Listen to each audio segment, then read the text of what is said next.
పెదనాటరు sir. పెదనాటరు గోనెండ్ల మండలం అయితే నా అక్క మనవరాల్ని 9 ఏళ్ల కిందట అక్క మనవరాల్ని నా కొడుక్కి పెళ్లి చేసుకున్నాను.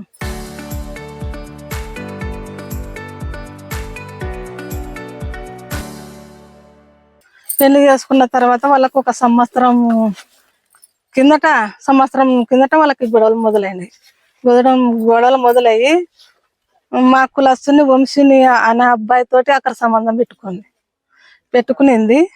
ఆమె ఎండ పొద్దున నేను పని పోయినప్పుడు మా తన ఇంట్లో వాకిలేసి గెడబెట్టి పెద్ద కొడుకు ఇంట్లో టీవీ పెట్టుకొని పండుకున్న తర్వాత వంశీ అబ్బాయి వచ్చి ఇంట్లో బీరువల 4 తులాల బంగారు ఎత్తుకొని 4 తులాల బంగారు ఎత్తుకొని పోయిన తర్వాత ఇంకా పెద్ద కొడుకు వచ్చి బడి పోయి వచ్చి చిన్నమ్మ మన ఇంట్లో ఎవరో ఉంటారంటే అక్కడ నుండి ఊరికి వచ్చి ఎవరు ఉన్నారా అని అడిగితే అంత లోపలనే వాడు వెళ్ళిపోయినాక ఎవరున్నారు ఎవరు లేరని ఊకైన తర్వాత మళ్ళీ ఒక 4 రోజులకి వాడే వచ్చి చిన్నమ్మ నాకు నీ చెల్లి చిన్నమ్మ ఒకసారి నన్ను ఫోన్ మాట్లాడుకొని ఇస్తానంటే నా చెల్లి నీకెందుకు వెళ్ళరా నన్ను ఇయ్యను అని అనిందంట.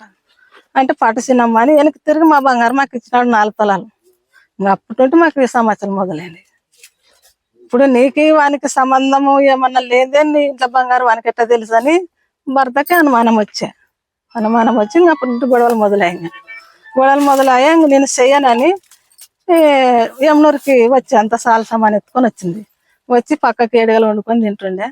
ఇంకెన్నాళ్ళు పోతావు నాకు కావాలా నా భార్య నాకు కావాలా అంటే నేను చెయ్యనని లాయర్ నుండి నోటీస్ పంపించిన తర్వాత మేము మళ్ళీ ఇంకా పెద్ద మందులు దొరుకుని యమునూరుకి నా పంచాయతీకి వచ్చినాం. పంచాయతీకి వచ్చి పంచాయతీ చేసినాక ఒక నెల ఉంటే ఈ బళ్ళు చెలువులు వస్తాయి, బళ్ళు చెలువులు వచ్చిన తర్వాత నేను వస్తాను, ఒక నెల రోజులు నువ్వు ఇందనే ఉండాలా అని చెప్పింటే మేము ఒప్పుకోలేదు. ఆ మాటకి మేము ఒప్పుకున్నందుకు పెద్ద మనుషులు ఉండి ఒక నెల రోజులకి ఏమవుతుందిలే ఉండండిలే అని విడిచిన తర్వాత ఆ వంశీ అనే అబ్బాయి నా కోడలు పడ్న ఇద్దరు కలిసి నా కొడుకుని ఇంట్లో చంపుకొని ఇక్కడ తెచ్చి కాల్చినాక మళ్ళీ టెర్నకట్టుడు మా బావ కొడుకు ఫోన్ చేసి చిన్నమ్మ పలానా కాడ శవం ఎర్రగొట్ట కాడ కాలింది, మన అబ్బాయి తిరగనపడతాడు మీరు పోయి చూడండి అంటే ఇంకా రాత్రి రాలేక మళ్ళీ పొద్దున్న వచ్చి చూస్తే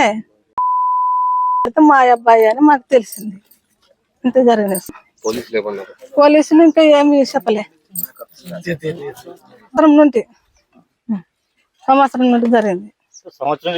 ఉన్నారు పెద్ద మనుషులు ఒక 2 మాటలు వాళ్ళ ఇంటికి అడిగే మందలించిన తర్వాత కూడా ఆ గొడవలు ఇంకా పెరుగుతూనే అయ్యాయి. మళ్ళా వంశీ నా కొడుకు ఒక 2 మాటలు గొడవలు పడినాక కూడా మళ్ళీ యమునూరులో కూడా గొడవలు జరిగినాయి. కూడా కంటిన్యూ కాలేంగా వంశీ నా కోడలు పడ్న ఇద్దరు కలిసి చంపేసినారు.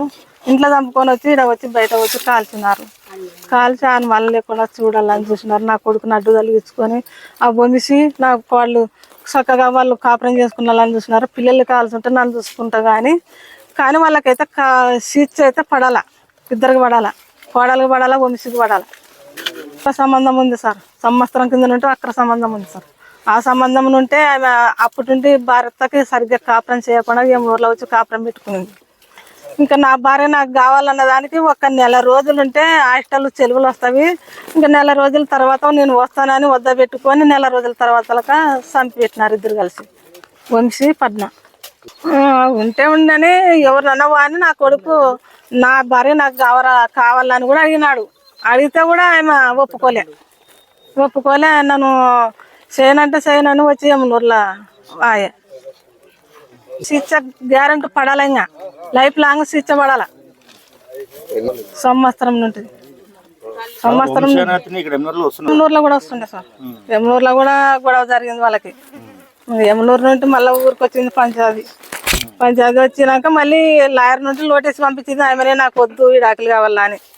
ఇంకా లాయర్ నుండి నోటీస్ పంపిస్తే నేను పెద్ద మనుషులు తొలుకొని పోయి పంచాయతీ చేసి తొలకొచ్చుకుందామంటే లేదు, ఒక్క నెల రోజులుంటే చెరువులు వస్తాయి, ఒక నెల రోజులు నా దగ్గరనే ఇడిచి పెడితే చెలవులు వచ్చినాక మేము వస్తాం ఊరికి అన్నదని నమ్మి మేము ఇడిచిపెట్టి వస్తుంది. నెల రోజుల తర్వాత అదే వంశీ ఆ పడ్న ఇద్దరు కలిసి ఇంట్లో చంపి ఇక్కడ తీసుకొచ్చి కాల్చినారు సార్. పెట్రోల్ చేసి కాల్చినారు. కొడుకు ఫోన్ ఉట్టారని కంటున్నట్టు ఫోన్ చేసినాడు. చిన్నమ్మ అక్కడ మళ్ళా అని తిరిగి కనపడుతుంది, హైట్ గీట్ అంతా కనపడుతుంది, మీరు పోయి చూడండి అంటే మేము ఇప్పుడు రాత్రి అయింది మేము పోయి చూడలేము, ఇంకా పొద్దున పోయి చూస్తామని మళ్ళీ మేము పొద్దున వచ్చి చూస్తే ఇంకా మా ఓడని మేము గుర్తుపట్టినాం. అంతే జరిగింది. అసలు నమోదు చేస్తామని నమ్మంగా వాళ్ళు ఎవరనేది డిక్లేర్ తెలియలేదు, తెలుసుకొని చేస్తామని చెప్పినారు. ఒప్పుకున్నారు. దాంట్లో ఎంతమంది కలిసి ఉన్నారో మళ్ళీ మేము డిక్లేర్ తెలుసుకున్నాం అని చెప్పి స్టేషన్లే ఉన్నారు ఒప్పుకొని. మామే చంపినదని ఒప్పుకున్నారు. కరగడు వాడు ఇద్దరు నలుగురు కలిసి ఉంటారేమో అని నా ఐడ.